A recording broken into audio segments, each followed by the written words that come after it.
السلام عليكم ورحمة الله وبركاته. الحمد لله حمدا كثيرا طيبا مباركا فيه، وأشهد أن لا إله إلا الله وحده لا شريك له، وأشهد أن محمدا عبده ورسوله صلى الله عليه وعلى آله وصحبه ومن تبع هداهم بإحسان إلى يوم الدين. أما بعد، فنراجع مسائل المسح على الخفين وأدلتها.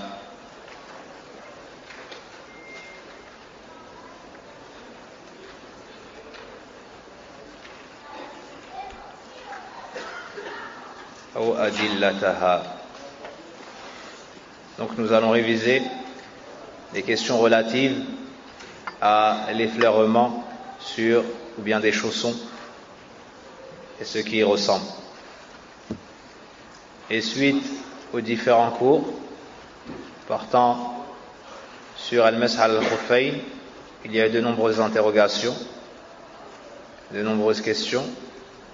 Durant ce cours, on essaiera d'y répondre ensemble et de mieux comprendre ce qui a été enseigné. Inch'Allah ta'ala, tout s'éclaircira. Donc, al-Masah al-Khuffayn est une action légiférée. Al-Masah al-Khuffayn mashru' wa sunnah. C'est une chose légiférée et c'est une sunnah du prophète sallallahu alayhi wa sallam. Et c'est une action permise bittifaqi ahli sunnati wal jama'a. Et il n'y a pas de divergence à ce sujet chez les gens de la vérité.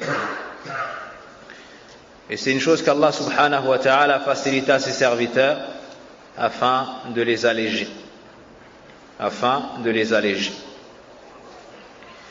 Et la preuve de la permission, on la trouve dans le Coran, on la trouve dans la Sunna du prophète sallallahu alayhi wa sallam, et il y a l'ijma'. قال الله فامسحوا برؤوسكم وأرجلكم إلى الكعبين.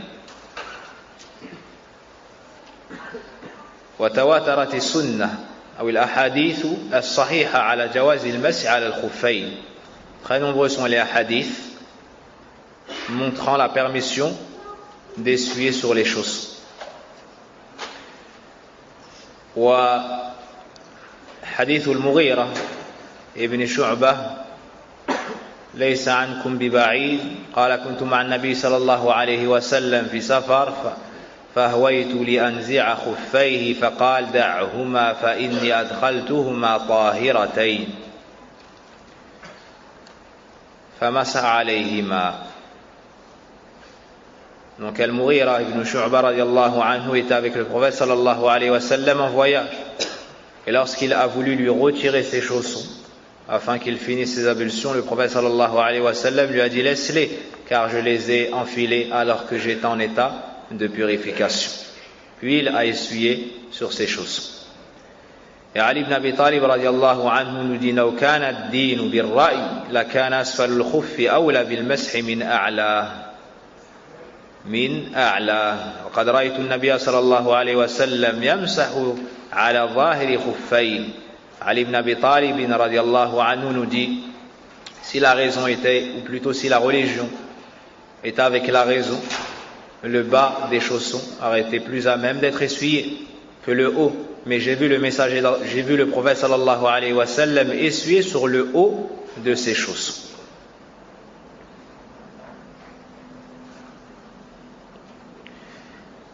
Ibn Abd al-Barr rahimahullah ta'ala nous dit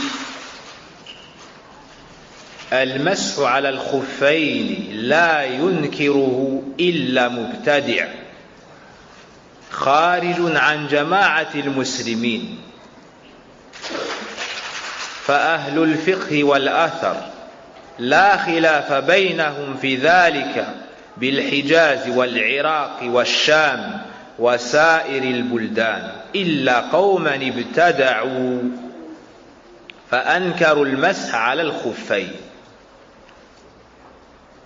L'imam, le grand savant Ibn Abd al-Barr, rahimahullah ta'ala, nous dit: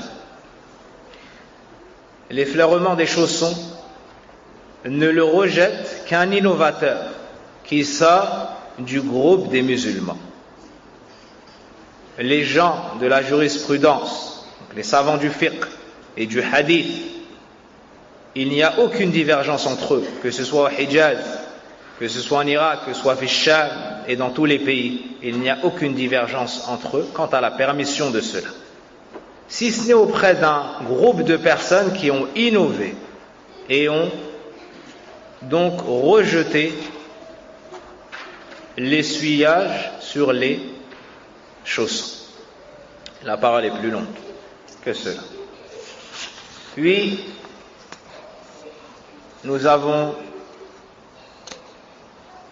lu ensemble Shurut al-Masih ala al-Khuffayn, les conditions pour pouvoir pratiquer cette sunna. Et un conseil que je vous adresse, qui est adressé par les savants et les gens de science, c'est que lors de l'étude du fiqh, certaines personnes viennent avec des interrogations. Elles assistent au cours en ne recherchant que la réponse à cette interrogation. Hada ma yastafid. Celui qui vient ainsi ne tirera pas pleinement profit du cours. C'est pas comme ça que tu étudies. Tu apprends la définition des termes du sujet. Tu apprends l'asl fil mas'ala. C'est quoi la base dans cette question? C'est halal, haram, c'est wajib, c'est une sunna? Naam. Tu apprends les preuves. Puis les masaïl les plus importantes te seront citées. Prends ce qui t'est donné. Wala tasta'jil. Prends ce qui t'est donné et ne sois pas impatient. Prends ce qui t'est donné dans l'ordre dans lequel il te sera donné et ne sois pas pressé. Puis apprends les conditions, les piliers, les sunan, la façon de faire l'action, les annulatifs. Si tu fais cela pour chaque action, na'am, ça tafqah. À ce moment-là, tu comprendras ce qu'on attend de toi. Par contre, si tu viens autre, ou bien avec une autre manière, tu vas, ton esprit va se dissiper, va se diviser. Tes forces vont se diviser. Et tu ressortiras à la fin du cours et tu n'auras pas maîtrisé les questions religieuses. Pourquoi? Car tu voulais que le cours soit fait selon ce que tu attendais toi. Naam. Mais peut-être qu'il te sera donné meilleur que ce que toi tu attendais pour ta propre personne. Et la science, elle se prend graduellement, petit à petit. Comme le disait l'imam Ahmad, al-ilm hadithuna ou hadithan. La science, c'est un ou deux hadiths. Régulièrement, tu prends un hadith, puis un deuxième, puis un troisième, wa hakada. Naam. Donc celui qui comprend ce qui lui est cité, qui note, qui mémorise, qui révise, il verra que c'est clair et que ça n'est pas vraiment difficile. Al-mas'h ala al-khuffayn, ça n'est pas ça ne sont les questions relatives à l'essuiement ou l'effleurement des chaussons ne sont pas difficiles. Mais il faut prendre les choses graduellement. Il faut comprendre les conditions. Naam, il faut comprendre les conditions. Lorsque tu as maîtrisé les conditions, la suite est bien plus facile. Et tu n'as pas de difficulté à te retrouver dans les différentes situations. Si ce n'est pour quelques questions, qui n'arrivent pas très souvent. Donc les conditions du masih, les conditions pour pouvoir essuyer. Premièrement, l'ubsuhuma ala tahara. Le fait de les enfiler après avoir fait al-wudu, c'est-à-dire au moment où tu enfiles tes chaussons, il faut que tu aies al-wudu. Il faut que tu aies al-wudu. Comme nous l'avons vu dans le hadith précédent, hadith al-Mughira, da'huma fa inni adkhaltuhuma tahiratayn. Laisse-les car je les ai enfilés avec la purification. C'est-à-dire lorsque j'ai mis mes chaussons, j'avais al-wudu. C'est la première condition. Si lorsque tu mets tes chaussons, tu n'avais pas où tu n'as pas le wudu, tu ne pourras pas par la suite essuyer dessus. Tu seras obligé de les enlever pour laver tes pieds. C'est la première condition. La deuxième condition, ibahatuhuma, que ces chaussons soient licites. Tu n'as pas le droit de faire le masih si ces chaussons sont illicites. Soit en soie, comme l'homme qui porte de la soie, c'est haram pour lui. Il n'a pas le droit de faire le masih dessus. Soit pour une cause autre, comme celui qui les a volés par exemple. Pour lui c'est haram de faire le masih dessus. Car le masih c'est une facilité qu'Allah a accordée à ses serviteurs. Et Allah n'accorde pas sa facilité, ses facilités et ses allègements dans la désobéissance. La désobéissance ne saurait causer la facilité. Ce qui cause la facilité et l'issue favorable, c'est la piété. Allah nous dit, celui qui craint Allah, il lui facilitera une issue profitable.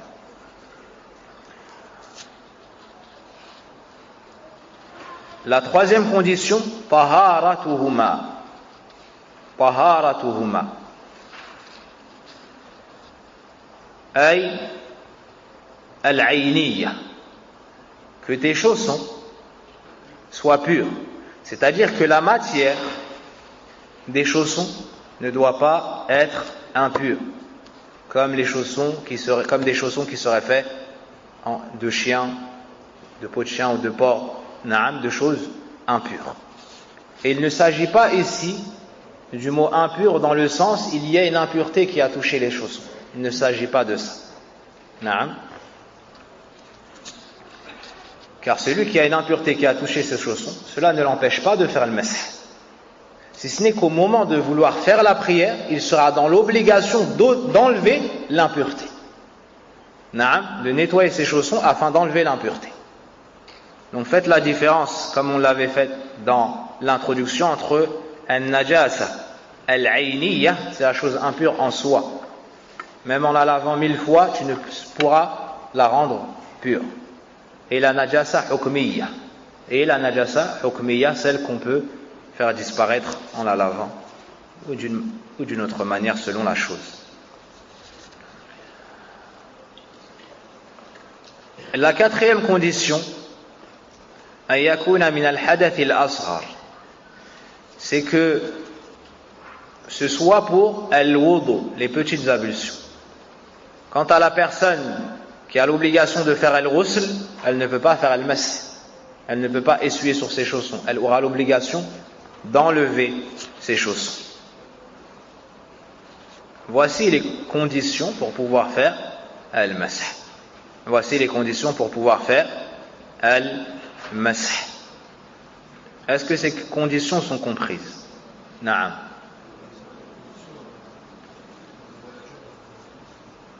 On avait cité une cinquième condition? Je ne pense pas. Naam. Probablement que c'est une mas'ala prochaine. Barakallahu fik. La question suivante, ma hiya muddatul masih? Ma hiya muddatul masih? Nous avons vu que le masih est légiféré, c'est une sunna. On a compris les conditions. Maintenant, il faut savoir qu'il y a un temps déterminé dans lequel nous avons la permission de faire le masih et non l'obligation de laver les pieds pour celui qui porte ses chaussons. Le masih avant cela est permis pour celui qui est résident et pour celui qui est en voyage. Pour celui qui est résident et pour celui qui est en voyage. Celui qui est résident a la permission de faire le masih pendant un jour et une nuit, c'est-à-dire 24 heures, après avoir essuyé la première fois sur ses chaussons. D'accord? Après avoir essuyé sur ses chaussons la première fois, donc il a perdu le wudu. Au moment où il refera le wudu, et il aura donc essuyé sur ses chaussons, à partir de ce moment-là, il a un jour et une nuit, donc 24 heures. Quant aux voyageurs, il a 3 jours et 3 nuits. Il a 3 jours et 3 nuits.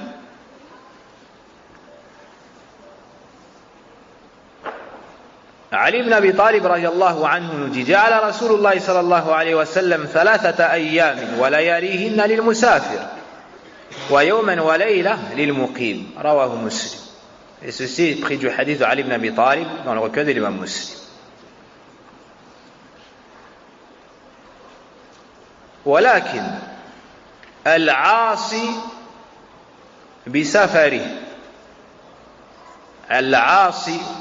بسفره يمسح مسح المقيم لا يترخص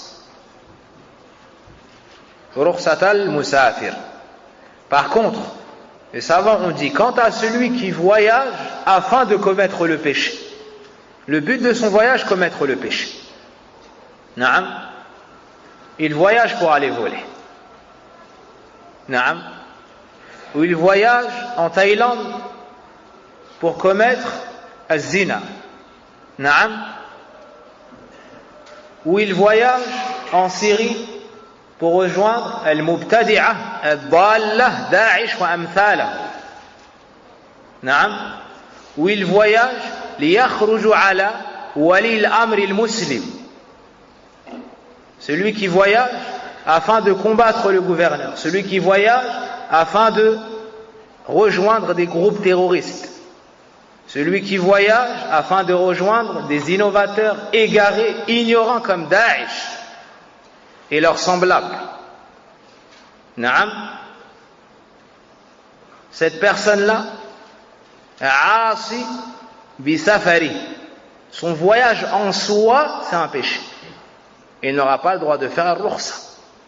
Naam, il n'aura pas le droit de faire al-rukhsa.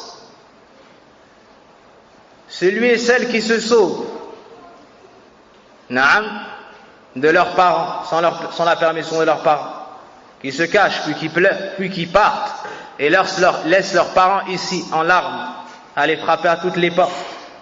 Naam, celui qui rend malade sa mère, puis son père, puis ses frères et sœurs, puis ses proches et ses voisins, parce qu'il part rejoindre des égareurs, innovateurs, pervers. Naam, hadha aasi fi safari wa aaqun li walidayhi. Cette personne-là commet les pires des péchés.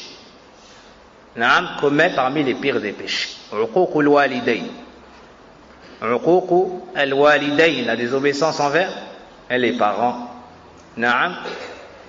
Al-bid'a. Et la bid'a, l'innovation, est plus aimée chez Iblis que les grands péchés. Al-bid'a ahabbu ila shaytan min al-ma'asi wal-kaba'ir. Pourquoi?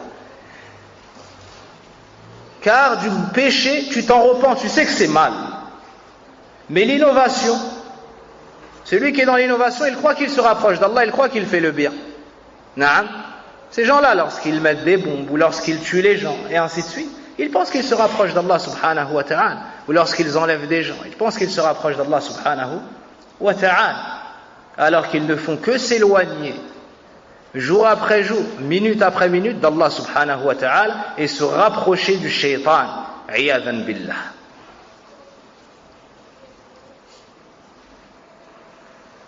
Donc cette personne n'aura pas la permission d'essuyer 3 jours et 3 nuits, mais 24 heures.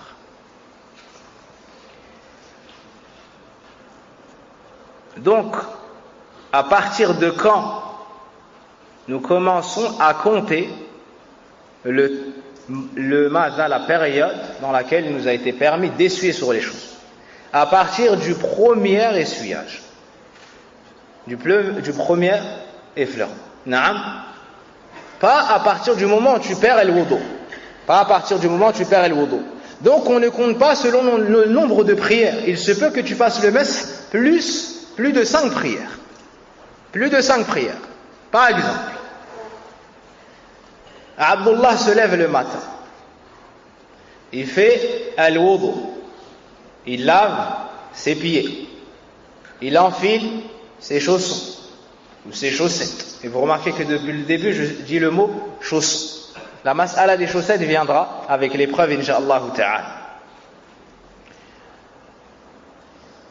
Donc, il s'est levé avant le Fajr. Il a fait le wudu, il a lavé ses pieds, enfilé ses choses. Wadah. Il est 5 heures du matin. Il va au masjid, il salli le Fajr. Il va au masjid et il prie Fajr. Ensuite, il reste au masjid jusqu'au shuruq. Pour avoir la grande récompense de celui qui reste au masjid jusqu'au shuruq. Fi dhikrillah. Na'am. Puis, il prie 2 rak'at. Ensuite, il rentre chez lui. Il révise le Coran. Puis, il va au travail à 8 heures. Il a toujours le wudu. Puis, il prie le Dhahr. Puis, il prie l'Asr. Il a toujours le wudu. Naam. Il a mis ses chaussettes à quel moment? Avant le Fajr. Il est 18 heures, il a toujours le wudu. Arrivé au Maghrib, il perd le wudu. Non, après l'Asr, après la prière du Asr, il perd le wudu. Wadah. Et il ne refait le wudu que pour la prière du Maghrib. À quel moment il a mis ses chaussettes avec le wudu, ses chaussons avec le wudu? Avant le Fajr. À quel moment est-ce qu'il a perdu le wudu? Après la prière du Asr. À quel moment est-ce qu'il a fait le wudu et a donc essuyé sur ses chaussons? Hein? Au Maghrib. Au Maghrib. D'accord? À 19h. Jusqu'à quand Abdullah peut faire le masih? Jusqu'à quand Abdullah peut faire le masih? Naam. Jusqu'au lendemain au Maghrib. Donc il aurait ses chaussettes combien de temps?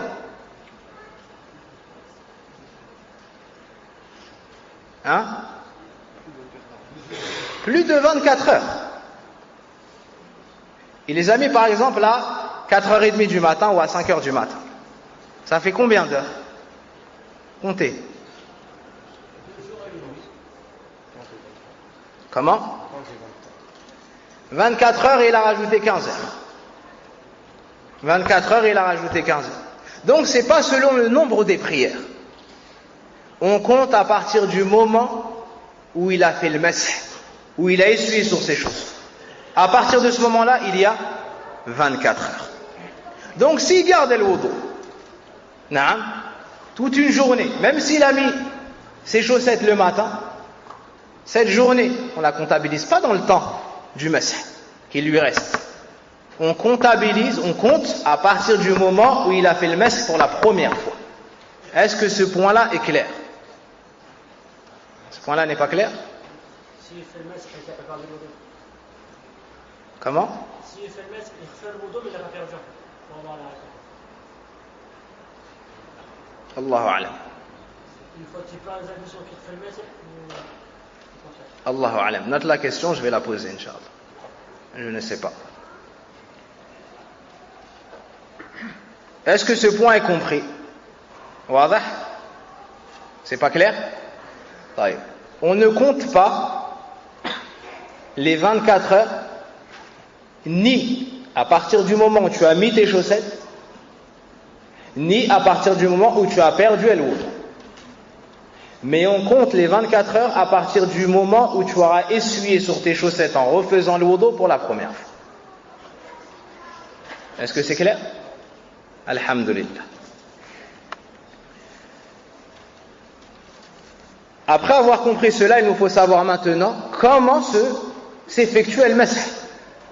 Kayfiyatul masih ala al-khuffayn. Comment est-ce qu'on essuie sur les chaussettes ou bien sur les chaussons? Yamsah akthar a'la al-khuff. Il doit essuyer la plupart du haut de ses chaussons. Pourquoi est-ce que les savants n'ont pas dit tout le haut? Pourquoi pas tout le haut? Cette question elle a été posée à Cheikh Suleiman Rahil, hafidhahullah ta'ala, il a répondu. L'effleurement est fait avec quoi? Avec les doigts. Quand tu essuies, tu touches tout le haut ou pas? Non. Donc, ça n'est pas une condition. Mafhoum? Si tu passes tes mains comme ça, tu touches tout le haut? Non. Donc, ça n'est pas une condition. Donc, la yajibu al-masih ala jami' al-khuf. Ça n'est pas une obligation de passer sur l'ensemble du chausson. Ni l'ensemble du haut, ni l'ensemble du bas. D'accord? Le prophète sallallahu alayhi wa sallam, masaha alayhima, il a essuyé dessus. Donc, ça c'est la première information. Tu essuies sur les deux. Pas sur une, sur les deux. Deuxièmement, sur le haut. Quant au bas, sous tes pieds, non seulement tu n'essuies pas, en plus ça n'est pas valable et ça n'est pas légiféré. Wadah? Et on se rappelle de la parole de Ali ibn Abi Talib. Si la religion était avec la raison, l'essuyage se ferait sous les chaussons. Donc, la yulzi'u madha mash asfal al-khuf. Ça n'est pas valable si tu essuies en dessous. Certaines personnes, on les voit faire al-wudu, et elles font comme ça, avec leurs deux mains. Avec leurs deux mains, elles prennent le pied, la main droite sur le pied, et la main gauche sous le pied, elles font ainsi. Hada khata. Ça c'est une faute. Le prophète sallallahu alayhi wa sallam n'a pas fait ainsi. Masaha alayhima. Il a essuyé au-dessus seulement. Et qui est-ce qui nous a été envoyé, nous, les musulmans? Qui est-ce qui nous a été envoyé pour nous enseigner notre religion? An-Nabi Muhammad sallallahu alayhi wa sallam. Et ça n'est pas valable non plus celui qui essuierait que les talons. C'est pas valable. Et ça n'est pas sunna.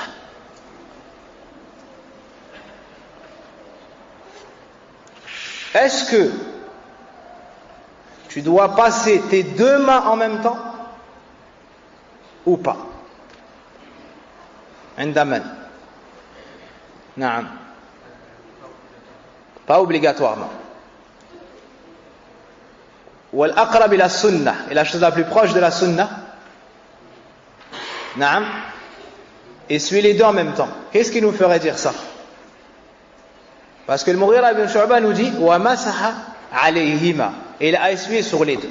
Ça c'est le premier avis. C'est de dire que le plus proche de la sunnah est d'essuyer les deux en même temps. Tu as fini la tête et les oreilles. En même temps, tu essuies la droite et la gauche. En même temps. Et cela est pris du hadith al-Mughira, du fait qu'il nous dit, radiallahu anhu, et il a essuyé sur les deux. Le deuxième avis des savants est de dire qu'à sunnah, pour ce qu'il y a en double dans les membres, dans le wudu, c'est de commencer par quoi? La droite. De la même façon pour le mash, on fait le mash sur la droite, ensuite on fait le mash sur la gauche. Wal amru wasi' walillahil hamd. Naam. Et cette question, alhamdulillah, que tu fasses cela ou que tu fasses ceci, les deux c'est bon. Que tu fasses cela ou ceci, les deux c'est bon. Et les savants disent ceci et cela.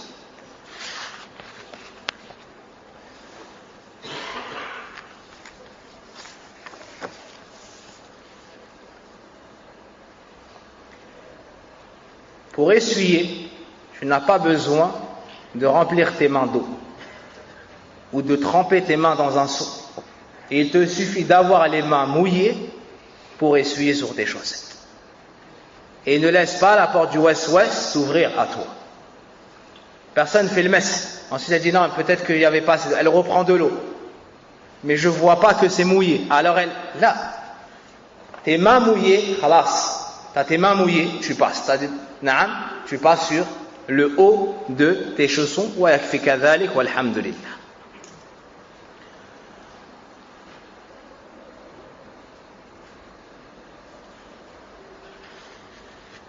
Quelques points qu'on peut détailler concernant al-mash ala al-khuffayn.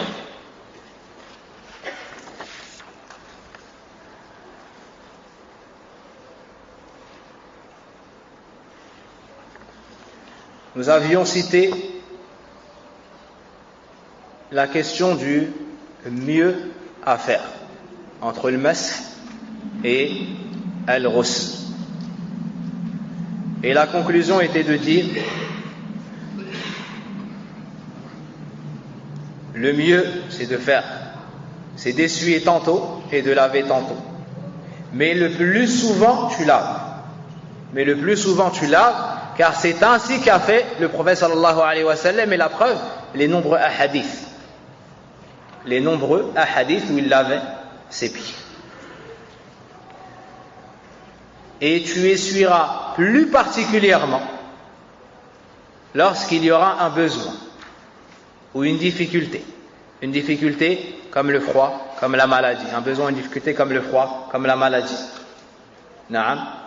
Celui qui est au travail par exemple, il y a une difficulté à enlever ses chaussettes et laver son pied. Le masih, c'est une grande facilité. Une nécessité, idharu sunnah, le fait de montrer la sunnah, d'enseigner aux gens la sunnah, d'apprendre aux gens cette sunnah. Il se peut que les gens ne sachent pas. Naam, il se peut que les gens ne sachent pas et qu'ils aient de la difficulté au travail, par exemple, à laver leurs pieds dans un lavabo. Alors que toi, tu connais cette sunna. Enseigne aux gens cette sunna. Fais-le en public pour qu'ils te disent qu'est-ce que tu fais. Je leur dis hadi sunnatu rasulillah. Ça c'est la sunna du prophète sallallahu alayhi wa sallam. Tu leur cites le hadith al-Mughira, tu leur cites le hadith Ali ibn Abi Talib et tu leur montres comment faire cette sunna et tu leur expliques les conditions. Wa jazakallahu khayra.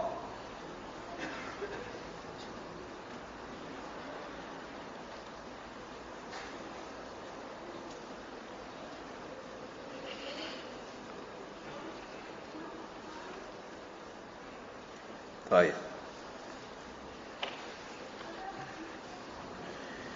مسألة إذا لبس الخفين بعد التيمم فهل له أن يمسح على الخفين؟ Celui qui a mis ses chaussons après avoir fait at-tayammum, sa purification il l'a pris avec at-tayammum, les ablutions sèches. Naam, il n'a pas pu utiliser de l'eau. Il a fait at-tayammum. Il a mis ses chaussons. Est-ce qu'il peut faire al-masih dessus, sur ses chaussons ou pas? Est-ce qu'il peut faire al-masih sur ses chaussons ou pas? قال بعض أهل العلم لا لأن التيمم طهارة ناقصة ليست كاملة. Le premier avis des gens de science est de dire qu'il ne peut faire al-masih. Il ne peut essuyer sur ses chaussons, car le tayammum est une purification certes, mais qui n'est pas complète.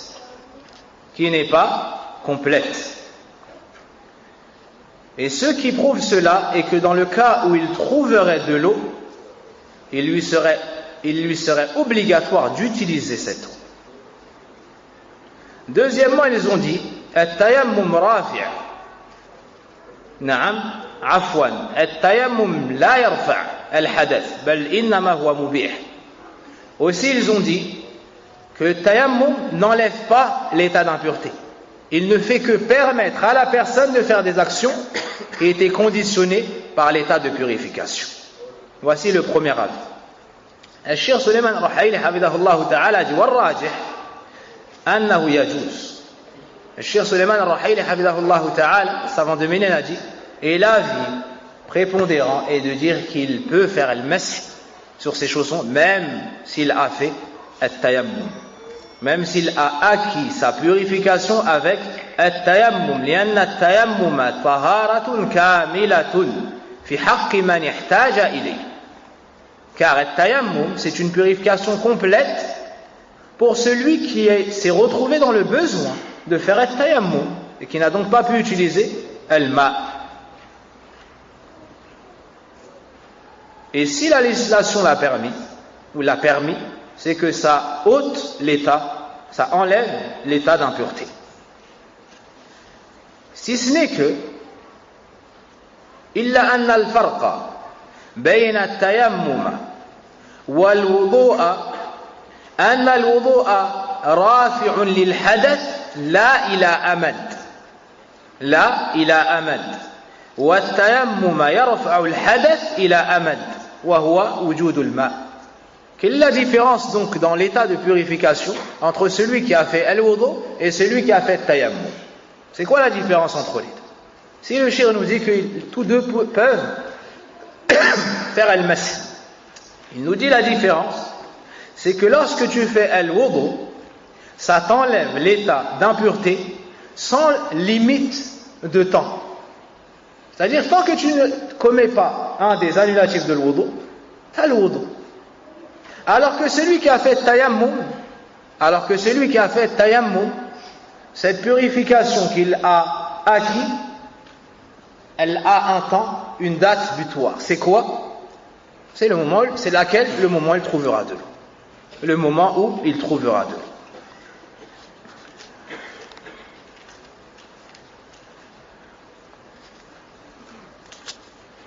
هل يجوز مسألة أخرى هل يجوز المسح على الخفين إذا ظهرت القدم أو شيء. Une autre question, est-ce que nous avons la permission de faire al-mash si du pied apparaît? En d'autres termes, si les chaussons sont déchirés, s'il y a des trous qui laissent apparaître à des endroits la peau de la personne, le pied, des endroits du pied de la personne, soit au-dessus, derrière, en dessous. Est-ce qu'il a la permission de faire le mash ou pas? Les savants ont divergé dans cette question. Je ne vais pas vous détailler ce point, mais l'avis prépondérant qui a été retenu par al-muhaqqiqun est de dire al-khuruq al-mu'tada allati yatasahalu an-nas fiha fi hukm al-'ada la tamna'u al-mash 'ala al-khuffayn لأن الغالب على خفاف الصحابة الخروق والغالب عليه الفقر. Donc la réponse est que c'est permis de faire al-mash sur des chaussons, même s'ils sont troués, à condition que ça ne soit pas exagéré, au point où cela ne s'appelle plus des chaussons ou des chaussettes, ou au point que les gens habituellement ne portent plus cela. D'accord? Ou au point où les gens ne portent plus cela. Il faut que ce soit des trous qu'on peut trouver de manière habituelle sur les chaussons des gens.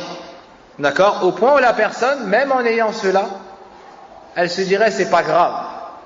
Naam, elle se dirait c'est pas grave, c'est pas trop la honte, si vous voulez. Les savants ont avancé pour preuve la situation et l'état des compagnons du prophète sallallahu alayhi wa sallam à l'époque. Pour la plupart d'entre eux, ils étaient pauvres et certains étaient très très pauvres. Donc ce qu'on sait sans aucun doute, c'est qu'il y avait des trous sur leurs chaussons. Et c'est la situation du pauvre, sans aucun doute. Donc il y avait des trous. Malgré cela, ils faisaient al-masah. Mais il faut que ce soit des trous qu'on a l'habitude de voir et de trouver. Il ne faut pas que ce soit exagéré au point où presque personne n'oserait porter cela, si ce n'est le marginal. Naam. Quelqu'un pourrait dire, oui mais moi, la dunya elle est derrière moi, d'accord, je ne suis pas marié,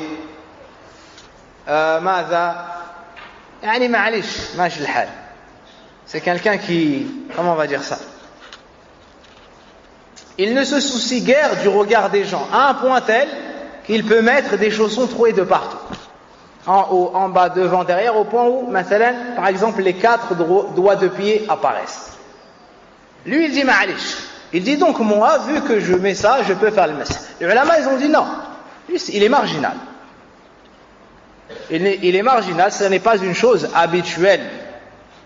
Et la grande majeure partie des gens auraient honte de s'afficher un tel maza de la sorte. De s'afficher de la sorte. Donc dans ce cas-là, ça ne sera pas permis. Donc s'il y a des trous, d'accord, et que ça n'est pas exagéré, comment déterminer exagéré ou pas exagéré? C'est si de manière habituelle les gens se laissent aller à les porter. D'accord? ça c'est bon. Dans le cas où presque personne oserait les mettre, à ce moment-là on ne peut essuyer dessus.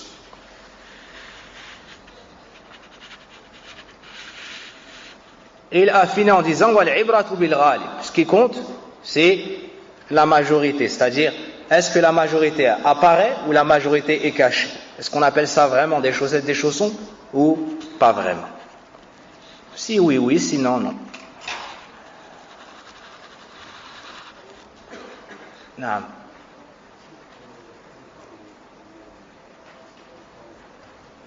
طيب يأتي هذا إن شاء الله.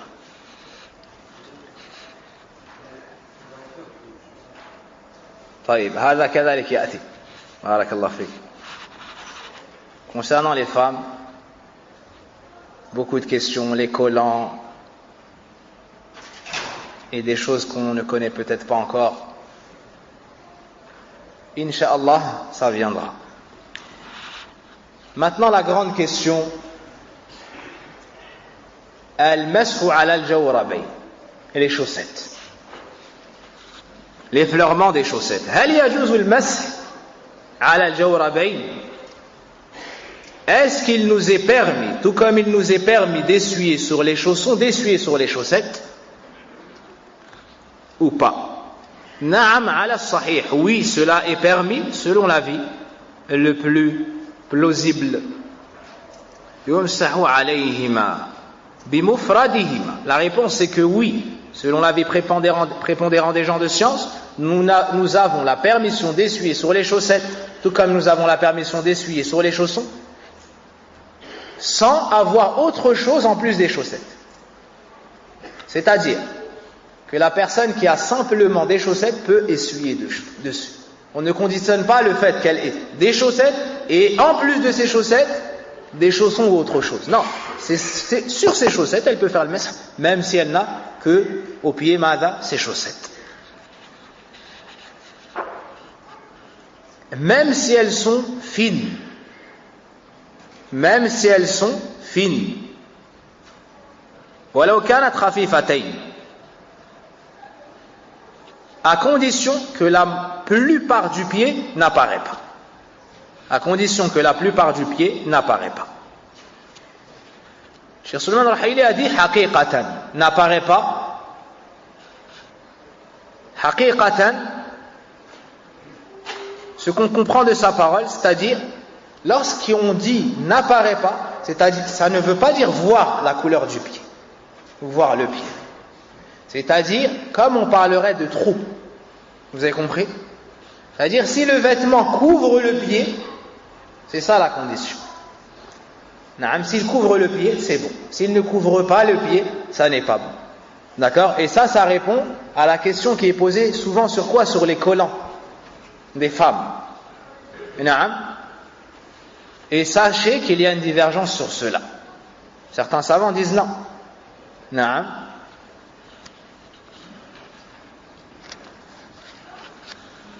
Et pour cette question, j'ai besoin d'appeler un savant pour qu'il me fasse mieux comprendre certaines divergences, puis je vous transmettrai, incha'Allah ta'ala, la réponse. Certains savants, parmi les grands savants, disent que ça n'est pas permis. Sachez-le. جاء في حديث عن المغيرة أن النبي صلى الله عليه وسلم مسح على جوربيه والنعلين. Dans un hadith, il nous a été cité, le hadith al-Mughira, que le prophète sallallahu alayhi wa sallam a essuyé sur ses chaussettes et sur ses chaussons. Sur ses chaussettes et sur ses chaussons. Le shir a dit, certains pourraient dire que le waw, ici, naam, ça peut vouloir dire sur ses chaussettes et ses chaussons ensemble. Donc, pour essuyer sur les chaussettes, il faut avoir aussi des chaussons. Le shir a dit non. لأن الأصل في الواو أنه تقتضي المغايرة. Car la base sur le waw, c'est que ça nous indique une différence, une distinction entre ce qui est cité avant le waw et après le waw. Naam, entre ce qui est cité avant le waw et après le waw. C'est-à-dire qu'il a fait le mess sur ses chaussettes. Voici une information. Une autre information, il a fait le mess sur ses chaussons. Voici le sens de cette parole. وجاء عن جماعة من الصحابة المسح على الجوربين. La deuxième preuve, c'est que nous avons des textes authentiques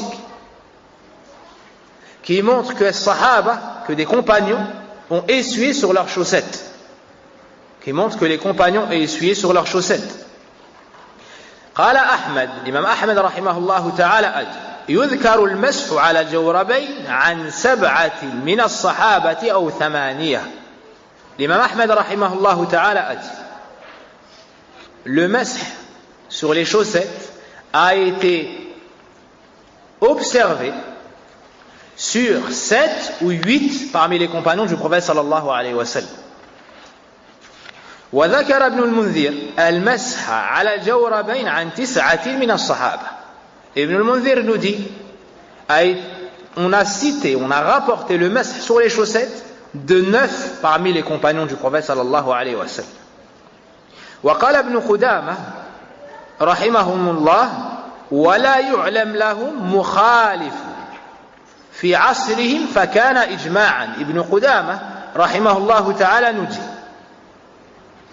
et on ne connaît personne à leur époque les ayant contredits. C'est-à-dire des compagnons ont fait le masih. Et on n'a pas de parole d'autres compagnons qui leur ont reproché cela ou qui ont divergé avec eux dans cette question. Alors, c'est un consensus. Alors, c'est un ijma'. Ils sont tous d'accord sur cela. Une autre preuve avancée, لأنه ساتر لمحل الفرض ويشق نزعه عند الوضوء فأشبه الخف. Ils ont aussi dit que la chaussette couvre la partie qui est lavée à la base. Deuxièmement, il y a une difficulté à l'enlever à chaque wudu. En cela, elle ressemble aux chaussons. Donc, tout comme nous pouvons essuyer sur les chaussons, nous pouvons essuyer sur les chaussettes. Est-ce que c'est clair?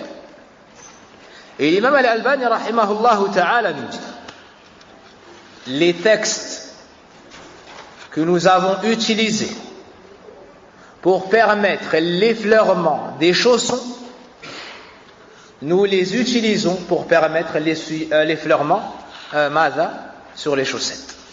Sur les chaussettes.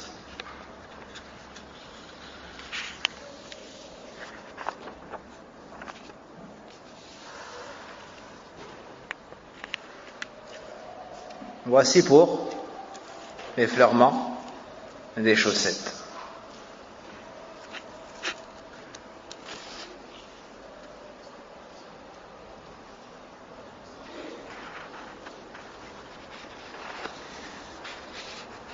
Une question que je vous adresse. Une question que je vous adresse.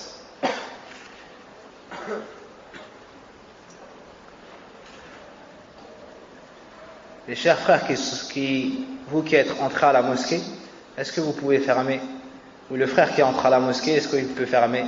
Jazakallahu khayran. Car faibles que nous sommes, nous avons froid. Une question que je vous adresse. Pendant combien de temps le muqim, celui qui est résident, peut faire le masih? Pendant 24 heures. D'accord. Donc moi, j'ai fait le wudu au dhahr. Naam, au dhahr j'ai fait le wudu. Jusque demain au dhahr pour faire al-masih. Tu m'as dit pendant 24 heures. Donc ça n'est pas, tu reviens sur ta parole, c'est pas pendant 24 heures. Tu reviens sur ta parole, c'est pas pendant 24 heures. Tu dis que c'est pendant 24 heures? Tu as parlé tellement vite que j'ai pas pu t'arrêter. Mais c'est la bonne réponse. Naam. Donc, comme a dit notre cher frère, pendant 24 heures, certes, mais à partir de la première fois, on essuiera sur les chaussettes. Pendant combien de temps le voyageur peut essuyer sur ses chaussons? Il y a longtemps que je ne t'ai pas donné la parole. Tafaddal. Pendant 3 jours, à partir de la première fois où il a essuyé sur ses chaussettes. D'accord. Et durant la nuit, il ne peut pas faire le masah. Si? Il a 3 jours. D'accord. Je vais te donner une situation. Nous sommes la nuit. D'accord? Il se lave ou bien il fait le wudu et il met ses chaussettes. Et il perd le wudu tout de suite après. D'accord? Il fait le wudu, il essuie. D'accord? Donc toi, ton avis, c'est de dire qu'il a encore toute cette nuit jusqu'au Fajr, et ensuite après le Fajr, il a encore 3 jours plus ce moment-là. Il a 3 nuits. Que 3 nuits? Donc 3 jours et 3 nuits. D'accord. Et là, j'arrive à ma question. On est quel jour? Naam, mercredi. D'accord. Abdullah ou bien Abdurrahman, son frère, il veut voyager demain, jeudi. Inch'Allah ta'ala.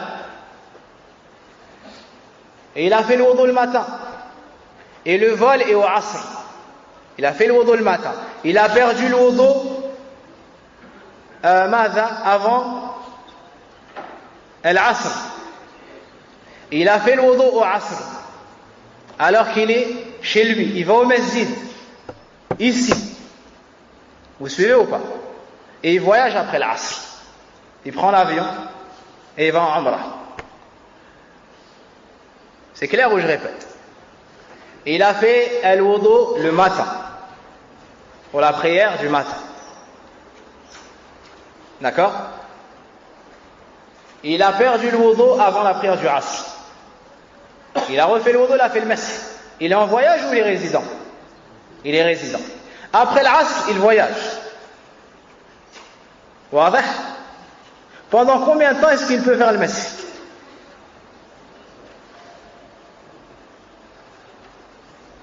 Il ne peut plus faire le masih? Non. Pendant 3 jours.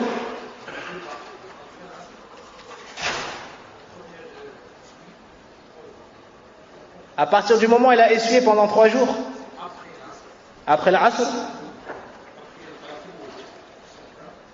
Lui, il a fait le wudu avant l'Asr, il a essuyé. Mais il a voyagé après.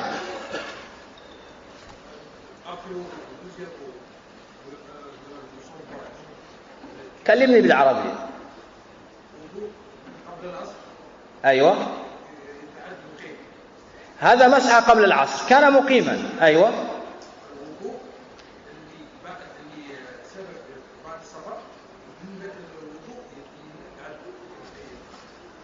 طيب تقول إن المدة تبتدئ بعد سفره بعد المسح في سفره. Le frère dit qu'il compte 3 jours et 3 nuits, mais pas à partir du premier masih. Pas à partir de la première fois où il a essuyé ses chaussettes, mais à partir de la première fois où il l'essuiera pendant son voyage. Vous êtes d'accord?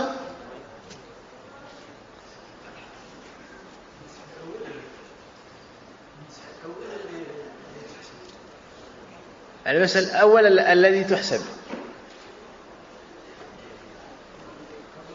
Cheikh lui dit qu'on compte à partir de avant l'Asr, la première fois qu'il a fait le masih. Mais pendant combien de temps? 3 jours et 3 nuits. Qu'est-ce que tu dis toi? 1 jour et une nuit. Vous êtes d'accord? 1 jour et une nuit? Non. C'est quoi la différence entre 24 heures et 1 jour et une nuit? Aïe.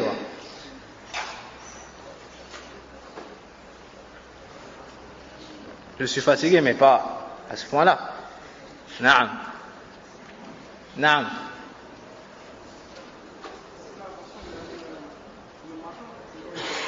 Si l'intention a été mise le matin, comment? J'ai pas compris, ou j'ai pas bien entendu.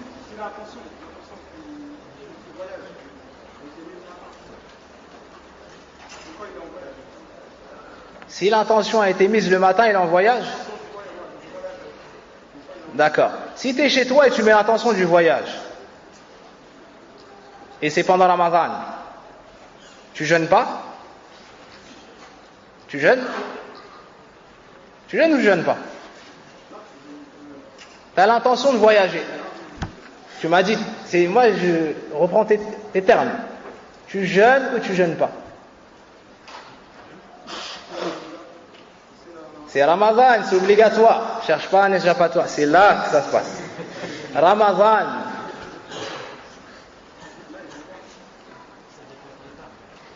Comment?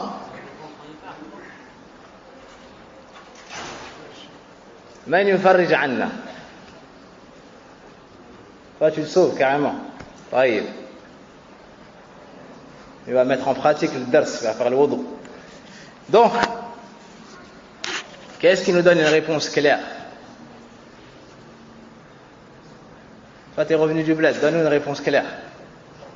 Aïwa.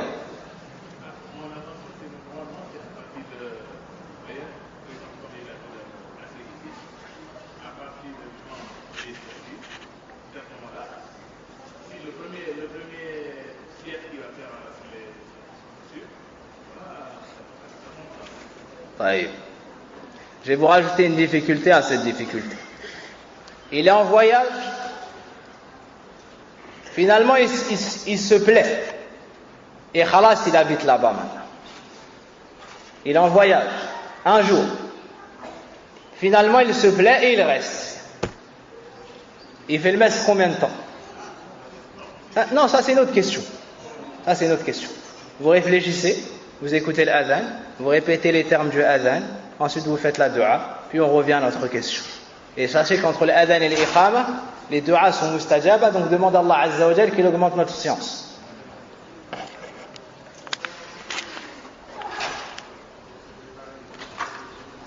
Alhamdulillah wa ba'd. Je vais répéter les questions et les branches de ces questions. La personne est en voyage, puis elle s'installe. Donc elle était voyageur, puis elle devient résidente. Pendant combien de temps elle peut faire le mess? Deuxième question. Elle est résidente, puis elle voyage. Pendant combien de temps elle peut faire le mess? Et pour ces questions-là, si elle a fait le mess en étant avant de voyager, et si elle a fait le mess pendant son voyage, tout ça est à prendre en considération. Donc les réponses. لو مسح في سفره. Le premier cas, c'est le cas où la personne n'a pas fait le masah avant de voyager. Cette personne-là, il n'y a pas d'ishkal, parce que le masah, elle l'aura fait dans son voyage. Donc on n'a pas de problème. Elle comptera au premier moment où elle aura essuyé sur ces choses. C'est wadah. Elle aura 3 jours et 3 nuits. Donc elle était sur place, elle n'a pas fait encore le masah. Elle a voyagé, elle n'a pas encore fait le masah. Au moment où il aura perdu l'eau d'eau, puis aura fait le masah, à partir de ce moment-là, il compte 3 jours et 3 nuits. Voici un cas. Le deuxième cas, لو مسح في سفره ثم أقام قبل مضي المدة. Le deuxième cas, c'est qu'il est en voyage, il fait le masah. D'accord? Mais avant que ces 3 jours et ces 3 nuits passent, il s'installe, il devient résident. Il s'installe et il devient résident. Que doit faire cette personne? Est-ce qu'elle prend encore le temps qui lui restait, par exemple 2 jours? Là, yamsah masah al-muqim. Lui, asbaha muqiman, il est devenu résident. Donc il doit faire maintenant le masah du résident. Ibn Qudama a dit dans cette mas'ala, bila khilaf. Il dit que dans cette mas'ala, ce cas-là, ou bien il dit bi ghayri khilaf na'lamu. Il dit sans divergence, Mada, que nous avons connu. Et je ne connais pas dans cette question de divergence. Men ماذا من لبس الخفين في العصر ثم سافر ولما يمسح نعم.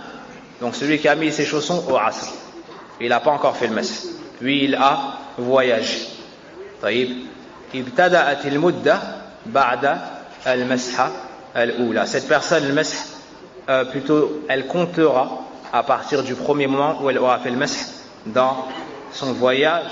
Et dans ce cas-là, yamsah masah al-musafir bila khilaf. Dans ces deux cas, il n'y a pas de divergence. Il est en voyage, maintenant il est muqim, il fait le masih du muqim.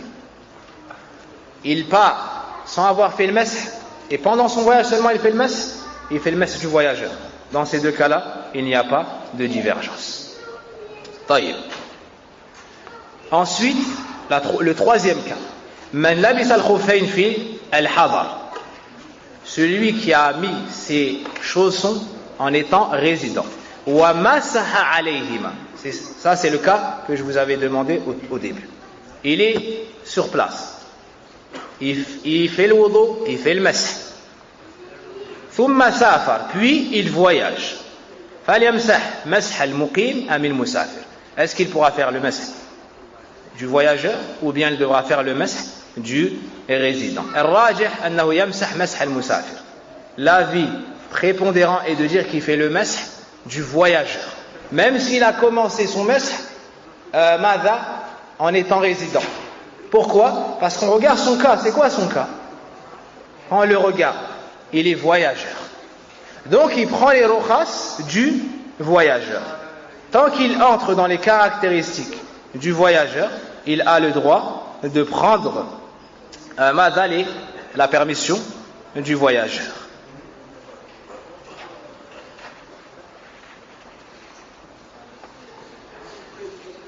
Un point que je n'avais pas cité concernant les ce qui renforce l'avis et qui montre que c'est l'avis authentique, le fait de dire qu'on commence à compter après la première fois qu'on essuie sur les chaussons ou les chaussettes. Naam. L'imam al-Albani rahimahullah ta'ala a amené des athar. Et les ulama ont été reconnaissants envers lui du travail qu'il a fait dans le hadith dans cette question religieuse. Al-masah al-khuffayn et sur les chaussettes. Il a étudié les asanid de beaucoup de textes rahimahullah ta'ala.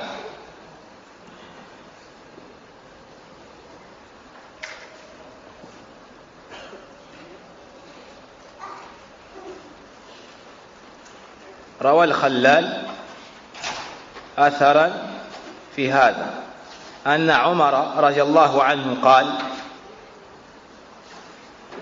المسح إلى مثل ساعتك التي مسحت فيها. Omar ibn al-Khattab رضي الله عنه a dit tu peux essuyer jusqu'au même moment où tu auras essuyé dessus. C'est-à-dire pendant 24 heures après avoir essuyé tes chaussons. Non.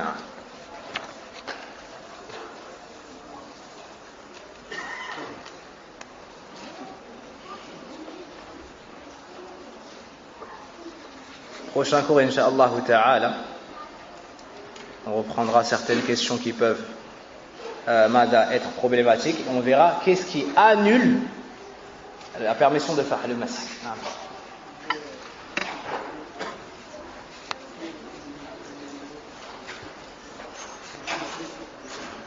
J'ai pas entendu.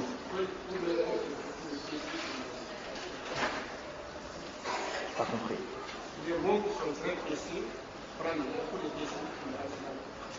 Taïb. Notre oncle nous demande quel mot, c'est ça, quel mot, quelle parole engendre le plus de péché dans l'islam. Allah subhanahu wa ta'ala dit dans le Coran Inna ash-shirka la zulmun azim. Le shirk, c'est le pire péché. C'est-à-dire que le polythéisme est un péché énorme. Le shirk, c'est le fait d'adorer un autre qu'Allah, de dire une parole, toi tu ne demandes pas à Allah. tu demandes à une créature. Au lieu de dire Ya Allah, il invoque à mort, par exemple. Ça, c'est le pire péché. Il n'y a pas un péché au-dessus de ça. C'est le seul péché qu'Allah ne pardonne pas.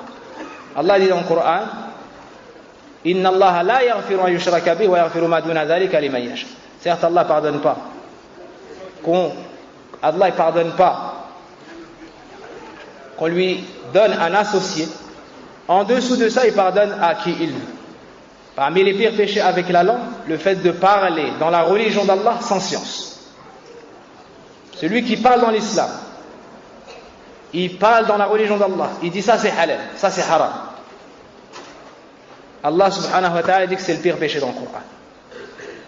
Dans le verset dans Surah Al-A'raf, قل إنما حرم ربي الفواحش ما ظهر منها وما بطن والإثم والبغي بغير الحق وأن تشركوا بالله ما لم ينزل به سلطانا وأن تقولوا على الله ما لا تعلمون. Tu dis dans la religion d'Allah ce que tu sais pas. Ça, c'est la chose la plus grave.